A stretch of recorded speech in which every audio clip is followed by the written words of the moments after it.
in his 60s slides a folder across the table and says the price out loud for the first time in his life. You have $90,000 and a name nobody recognizes.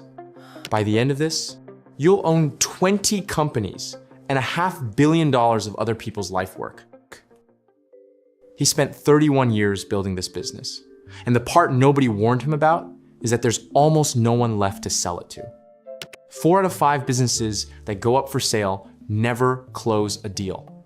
So the folder slides towards you, not because you're impressive, but because you showed up. That folder is the first rung. And the reason most people who reach for it never make it past the second is sitting right across from you on the seller side of the table, quietly testing whether you'll flinch. Level 1, the searcher. You are 31. You have $90,000 in savings and a spreadsheet of 900 businesses you pulled from broker listings and county records. You are not buying anything yet. You are looking. And looking is its own job, one that happens to pay nothing. The model has a name now. They call it self-funded search. And the math is brutally honest. You want a business throwing off about $1 million a year in what gets called seller's discretionary earnings, the cash an owner actually takes home. Businesses that size trade for roughly 3 to 3.5 times that number. So you're hunting for something with a sticker price near $3.5 million. You have 90,000. The gap between those two figures is the whole problem you have to solve.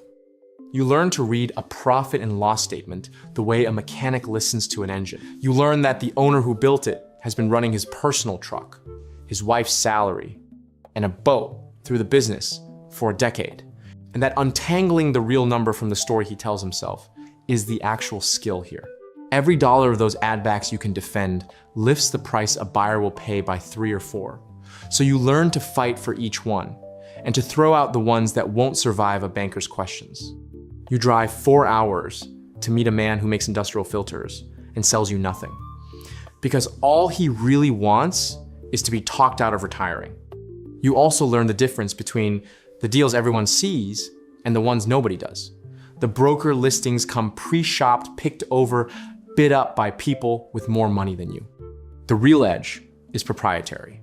The owner who hasn't decided to sell yet. The one you reach before there's a process and a bidding war. So you mail the people who never raise their hand. The first business you fall in love with dies on the operating table. The numbers look clean. Until you ask one boring question, who are your 3 biggest customers? And the answer is that a single account is 60% of revenue, and that customer's contract is up for renewal in 8 months with nobody else close behind it. That isn't a business. That's one phone call away from being nothing. The bank would never lend against it, and neither should you. You walk, and it costs you 2 months and a lawyer's bill. And you learn that the deals that fall apart teach you more than the ones that hold. This is also where most searchers quit, somewhere between the 10th dead deal and the morning it lands that nobody is going to hand you anything. You send 41 letters in a month. You get 2 replies. One of them is the folder. What you don't know yet is that the folder will cost you everything liquid you own, plus your name on a document you can never undo. Level 2, the buyer. The folder turned into a number, and the number is $3,800,000. You are 32. You do not have $3,800,000. So you learn how a person with 90,000 buys something for almost 4 million. And the answer is that you don't buy it. The bank does. You just sign for it. The instrument is a government-backed loan called an SBA 7A, and it will lend up to $5 million against a business acquisition. The structure is a stack. The bank funds about 80%. The seller himself carries a note for 10 or 15%, which means the man across the table is lending you part of his own asking price and betting on a buyer he just met. And you write a check for the last 10%. 10% of $3,800,000 is $380,000. You have 90. You raise the rest from 2 old colleagues who get a slice of the company for it. And your savings account drops to almost zero in a single wire. Then you learn the trick that buys you breathing room. Under the loan's rules, the seller's note can count toward your own required equity, but only if it sits on full standby, meaning he can't collect $1 of principal or interest on it for the first 2 years. So you ask the man who built this over 3 decades to wait 2 years before he sees a cent of that piece, and he agrees because he wants the deal to clear as badly as you do. That standby note is the difference between a deal that funds and one that doesn't. But before any of it funds, the bank sends in accountants to pull the numbers apart, a quality of earnings review, and they find that the seller has been counting a chunk of next year's deposits as this year's revenue, which quietly shaves the real earnings and very nearly kills the price. And there's the working capital peg, the part nobody warns you about, where you have to argue over how much cash and inventory and unpaid invoices the seller has to leave inside the business on closing day, because if he sweeps the accounts on his way out, you inherit a company that can't make payroll in week 1. You win that fight by inches. Then the lawyer slides one more page across. Because you own more than 20%, you sign an unlimited personal guarantee. The bank takes a lien on your house. If the business dies, you don't just lose the business, you lose the place you sleep. You sign anyway.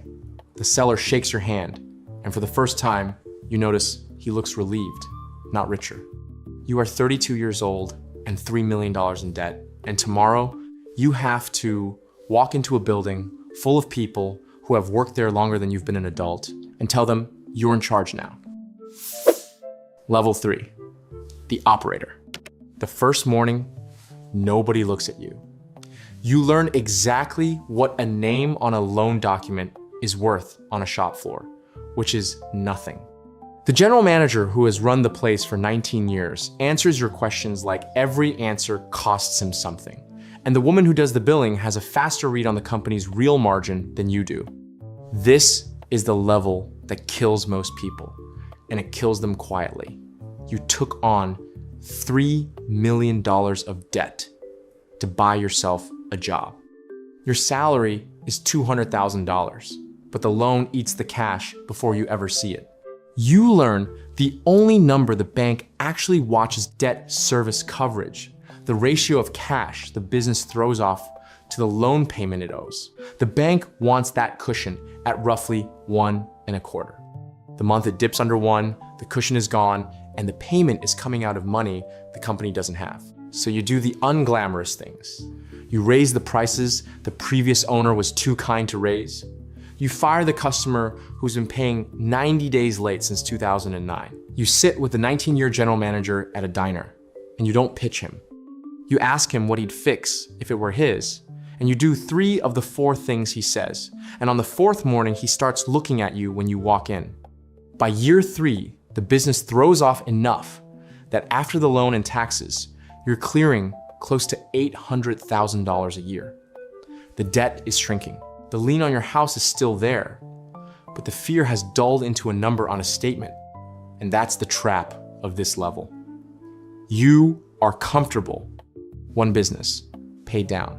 A clean $800,000 a year. Most people stop right here. And a quieter version of you would too. But the folder taught you something the comfortable version doesn't know yet. There are 10,000 more owners turning 65 every single day, and you just learned how to swallow 1. Level 4, the acquirer. You are 36.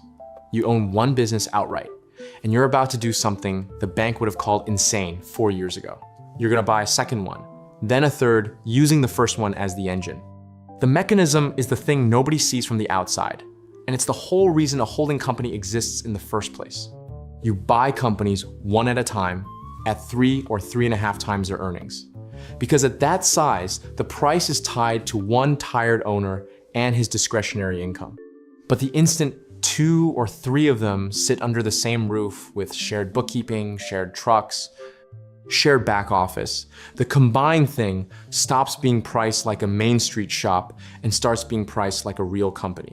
the same dollar of profit that was worth 3 times inside a small business, is worth 6 or 8 times inside a bigger one. You aren't getting smarter. You're buying the same earnings cheap and holding them somewhere they're worth double. That spread has a name. They call it multiple arbitrage, and it's the closest thing to free money in the entire economy. This is where you stop being an operator and become an allocator. You hire a CEO to run the first business. You hire a controller to keep the books across all of them. Your day is no longer the shop floor. Your day is the next deal, the next loan, the next seller in his 60s deciding whether you're the one. But you're also borrowing against borrowing now. Each new acquisition adds another personal guarantee with your signature on it, another lien, another business that has to perform, or the whole stack starts to lean. One deal closes in March with a roofing company whose owner dies of a heart attack 6 weeks after the sale, and his foreman quits the same week. And just like that, you own a business with no one left who knows how it runs. The cushion you spent 4 years building goes thin in a single quarter, and you're awake at 3 a.m. doing math you've already done 100 times, hoping it comes out different. If you've made it this far, you're exactly who this channel is for.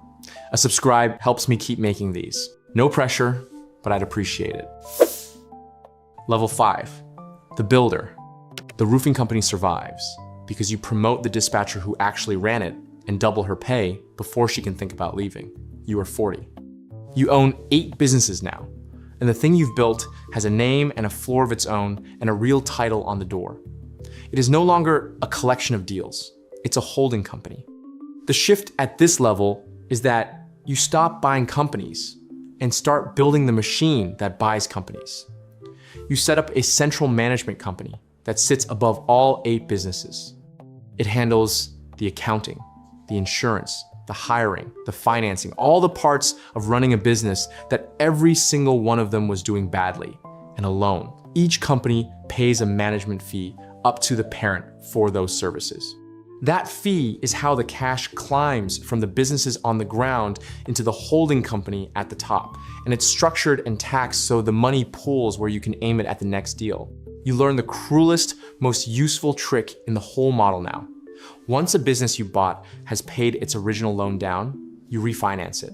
You put fresh debt back on it, and that new borrowed cash gets paid up to you as a dividend while you still own 100% of the company.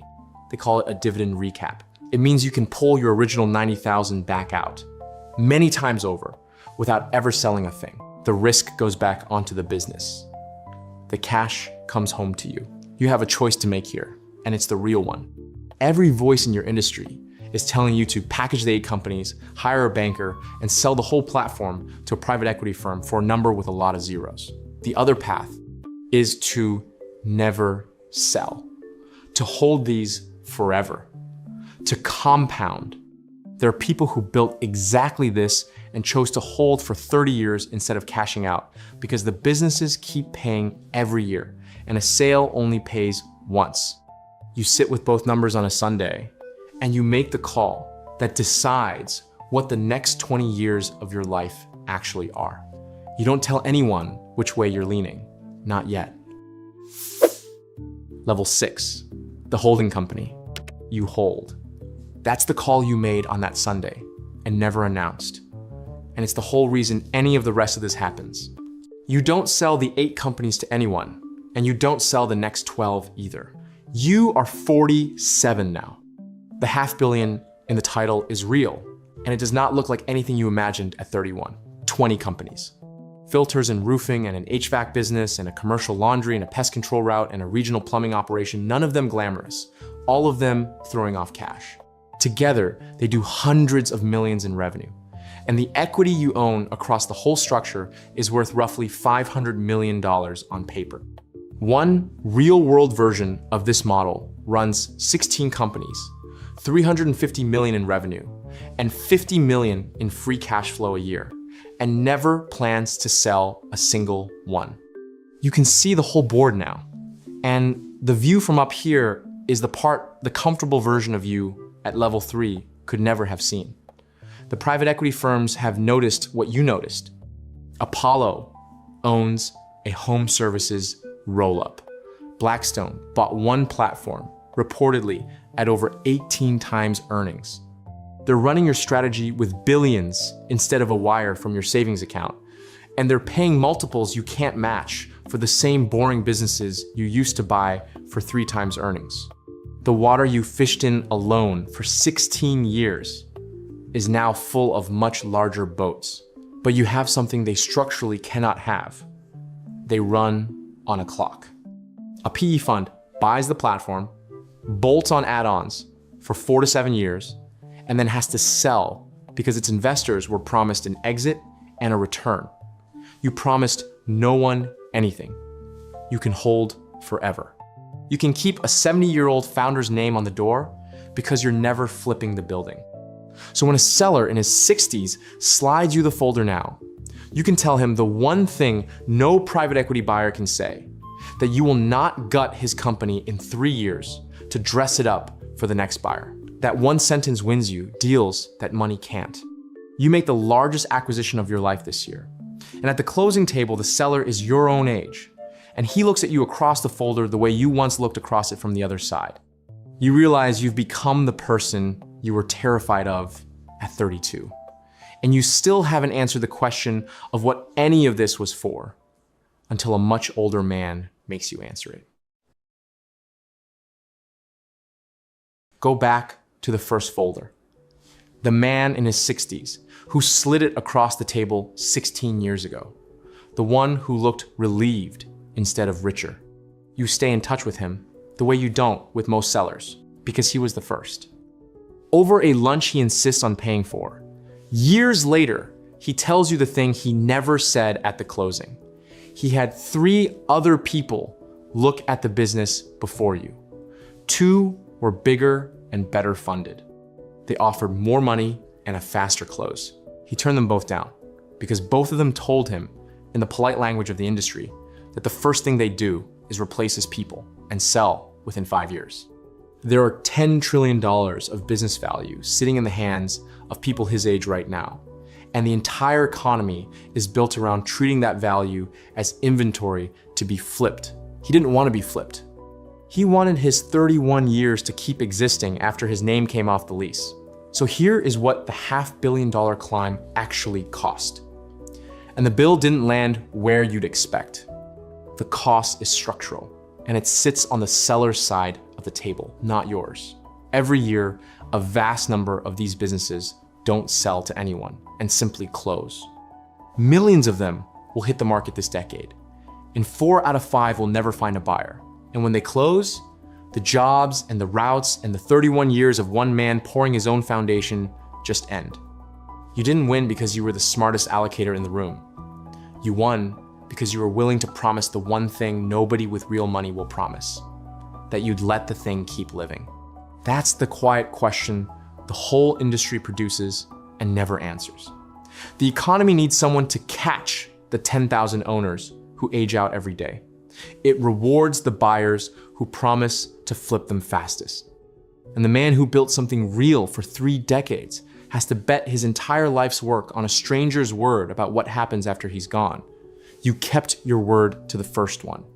The folder is still in your files, and you are not sure, even now, at the top of a $500 million holding company, that the system would ever have let you climb this high if you'd been just a little more honest about how much faster the money comes when you don't. Watch this video if you've ever wondered how the people quietly buying up every small business in your town actually got their start.